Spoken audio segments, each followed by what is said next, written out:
Halo semuanya, selamat datang di video pembelajaran kali ini. Kalian pernah nggak sih bertanya-tanya, kenapa di bumi bisa terjadi gempa bumi, gunung meletus, atau terbentuknya pegunungan yang tinggi menjulang? Nah, semua itu ternyata berkaitan dengan gerak lempeng tektonik.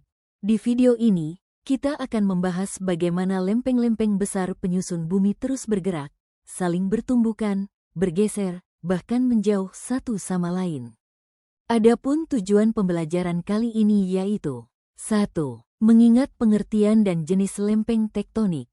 2. Memahami proses dan dampak gerak lempeng. 3. Menerapkan konsep lempeng pada contoh peristiwa alam. 4. Menganalisis hubungan gerak lempeng dengan bencana alam.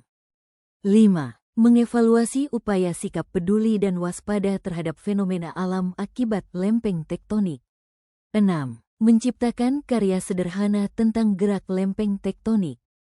Kalian pernah dengar istilah lempeng tektonik? Sebenarnya, apa sih yang dimaksud dengan lempeng tektonik itu? Lempeng tektonik adalah lempengan batu padat raksasa dan kaku yang membentuk litosfer bumi. Lempeng-lempeng ini bergerak terus-menerus dan perlahan, meskipun kita tidak dapat merasakannya, dan interaksinya membentuk planet kita dalam banyak cara. Kalau tadi kita sudah tahu apa itu lempeng tektonik, sekarang yuk kita bahas, sebenarnya ada berapa sih jenis lempeng tektonik di bumi ini? 2 jenis utama lempeng tektonik. Yang pertama, lempeng benua adalah lempeng batuan masif dan kaku yang membentuk benua bumi. Lempeng benua merupakan jenis lempeng tektonik yang lebih tebal dan kurang padat. Dan yang kedua, lempeng samudra adalah lempeng batuan besar dan kaku yang membentuk dasar samudra. Lempeng samudra merupakan jenis lempeng tektonik yang lebih tipis dan lebih padat.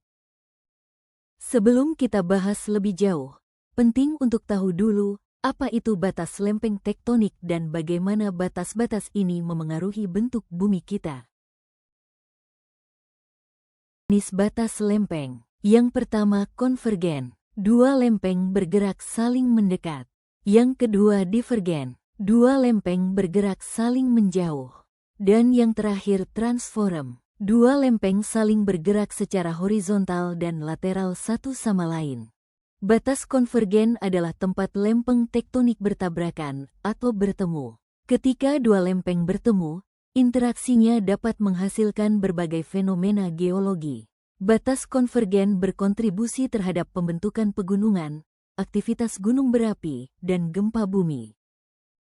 Pada batas divergen, lempeng saling menjauh. Pergerakan ini menghasilkan pembentukan kerak baru ketika magma naik dari mantel, memadat, dan membentuk kerak samudra baru. Batasan divergen bertanggung jawab atas pembentukan dan perubahan bentuk kerak bumi secara terus-menerus. Batasan transform terjadi ketika dua lempeng saling bergeser secara horizontal. Pergerakan di sepanjang batas ini dapat menyebabkan gempa bumi, karena lempeng-lempeng tersebut saling bergesekan. Batas transform mendistribusikan kembali tekanan dan mengakomodasi pergerakan antara lempeng yang berdekatan. Nah, ini adalah contoh dari fenomena akibat dari gerakan batas tektonik. Bagaimana sikap kita peduli dan waspada terhadap fenomena alam yang terjadi akibat pergerakan lempeng tektonik? Sikap peduli dan waspada terhadap fenomena alam akibat pergerakan lempeng tektonik dapat ditunjukkan dengan 1. Sebelum bencana, membangun infrastruktur tahan gempa, membuat rencana evakuasi, dan menyiapkan tas siaga bencana. 2. Saat bencana, tetap tenang, berlindung di bawah meja kokoh, dan jauhi bangunan atau pohon tinggi. 3. Setelah bencana, tetap waspada gempa susulan, evakuasi ke tempat aman, dan pantau informasi resmi dari pihak berwenang. Yang terakhir yaitu menciptakan karya sederhana. Sebagai tugas kreatif, buatlah karya sederhana yang menunjukkan gerak lempeng tektonik. Sekarang saatnya kalian berkreasi. Sekian, terima kasih sudah menonton video ini, semoga bermanfaat.